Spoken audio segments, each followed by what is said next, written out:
Today, we're heading to El Alto, Bolivia, which is one of the highest and youngest cities in the entire world. And it's here that a single teacher started a kind of quiet revolution inside her classroom, one that challenged everything about how language is supposed to be taught. This quote right here is from Paula Lorena Choke Salinas, the teacher at the very heart of this story. She saw this really deep problem in her English classes, and she gave it a name: linguistic coloniality. To her, the official curriculum wasn't just teaching a language, it was forcing a foreign worldview with standards that were so out of reach it almost felt like they were designed to make her students fail. So the result was a classroom that was just fundamentally disconnected from her students' actual lives.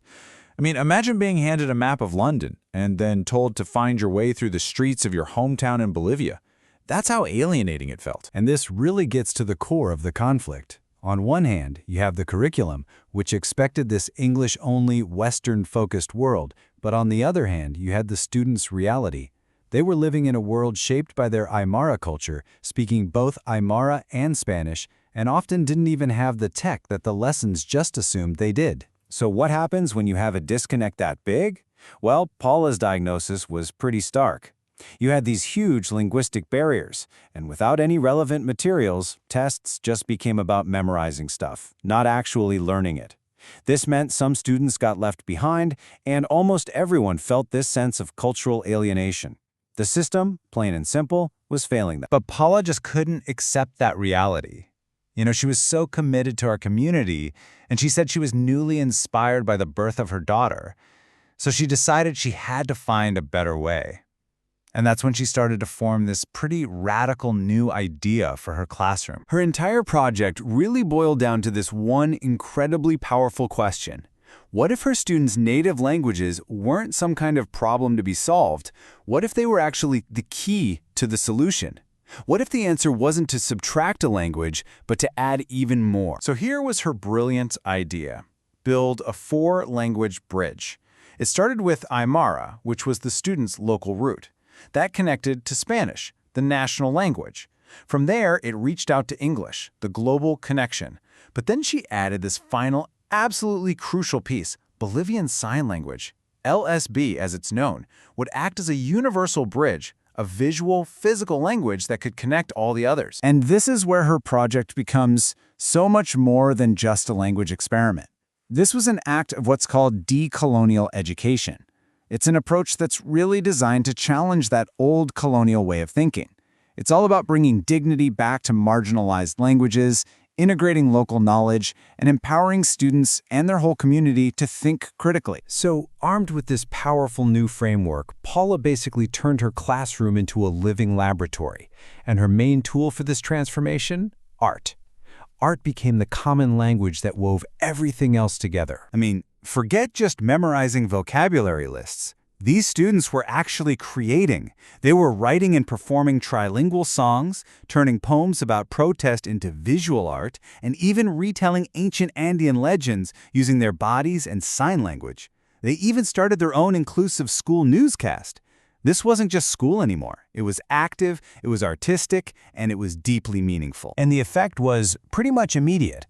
As one of Paula's colleagues put it, this whole new approach totally revitalized their teaching. It gave them a way to finally break free from that rigid, disconnected curriculum and connect with their students on a completely different level. Now, this transformation wasn't just a feeling that was stuck inside the classroom. It created real, measurable change that actually started to ripple out into the entire school community. So when Paula surveyed the school's parents, the support was just overwhelming. Now, it was a small sample size, just 20 parents, but the result was absolutely decisive. A staggering 90% of them felt that teaching Bolivian Sign Language was useful. The community was clearly on board, and the results were just profound. It all started with the real, active inclusion of students with hearing disabilities. But that sparked a greater awareness of diversity for everyone. In turn, that strengthened student identity and self-esteem across the entire classroom. And maybe the most beautiful outcome? Students started using sign language with each other spontaneously, shifting the whole vibe from exclusion to real cooperation. This quote here from Francisca Mamani, a parent and a council member, really gets to the heart of why this worked so well. She said, The young people have to understand their classmates. It wasn't just about learning a new language. It was about building empathy. It was about fundamentally changing how these kids saw and understood each other. So after all that, what are the big lessons we can pull from this incredible story, from this one classroom high up in the Andes? Ultimately, the lesson from El Alto is just so clear. By making the choice to dignify every student's language, their culture, and their way of being, Paula's project did something so much bigger than what it set out to do. It didn't just create better students, it built a more inclusive, more critical, and more connected community for everyone. And that really brings us to our final thought.